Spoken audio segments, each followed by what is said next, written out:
আয়না ঘর নিয়ে জনমনে অনেক জল্পনা কল্পনা ছিল। নেটিজেনরাও মুখিয়েছিলেন তৎকালীন প্রধানমন্ত্রী শেখ হাসিনার দুঃশাসনের ভয়াল চিত্র দেখার জন্য। তাই তো ক্ষমতা কুক্ষিগত করতে গড়ে তোলেন গোপন কারাগার, আর এসবের পেছনে ব্যবহার করেছেন আইন শৃঙ্খলা রক্ষাকারী বাহিনীকে।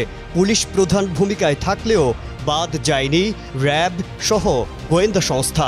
আয়না ঘর নিয়ে শেখ হাসিনার ভেলকিবাজি সিনেমার গল্পেও দেখা মেলা ভার। ফ্যাসিস্ট হয়ে ওঠার পেছনে বড় ভূমিকা রেখেছে অভিশপ্ত এই আয়না ঘর। যাকেই হুমকি মনে করেছেন তার জন্যই মরার ওপর খাড়ার ঘা হয়ে হাজির হতো আয়না ঘরের ছোট্ট এই কক্ষ। রাজধানীর বুকে লোকচক্ষুর আড়ালে গড়ে তোলা হয় এসব আয়নাঘর। একের পর এক ফ্যাসিবাদী বীজ বপন করা হয়েছিল এই আয়নাঘরের উপর ভর করে, যেখানে ডামি নির্বাচন আর বিনা ভোটে ক্ষমতার চেয়ার আরও পোক্ত হয়েছিল আওয়ামী লীগের। কলকাতার বিশিষ্ট সাংবাদিক অর্কদেব এমন একটি ভাইরাল ছবি নিয়ে মন্তব্য করেছেন। সেখানে দেখা যাচ্ছে আয়না ঘরে ইলেকট্রিক শক দেওয়ার একটি চেয়ার। এটি নিয়ে এই সাংবাদিক লিখেছেন, হাসিনার ইলেকট্রিক শক দেয়া চেয়ার, এই চেয়ারটা দেখে রাখা জরুরি। ফ্যাসিবাদের জননী শেখ হাসিনা আয়না ঘরের একটি কক্ষে রাখা এই চেয়ার। হাই ভ্যালু বন্দীদের ইলেকট্রিক শক দিতে ব্যবহার হতো এই চেয়ার।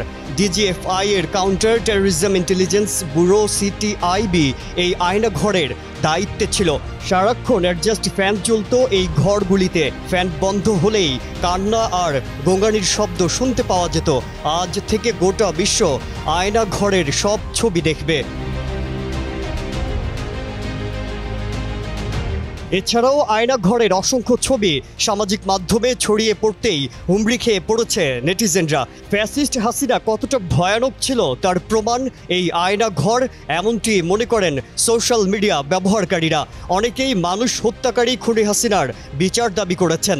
অন্য আরেকজন ফেসবুকে লিখেছেন, স্বৈরাচারের দালালরা তো বলেছিল এদেশে আয়না ঘর বলে কিছুই নেই। এসবের মাধ্যমে সব সামনে চলে এলো হাসিনা কতটা বহুরূপী ছিল।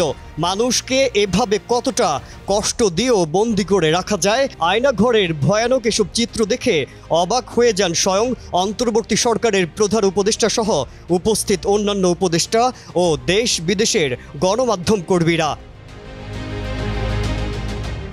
মাজহারুল আলম, কালের কণ্ঠ।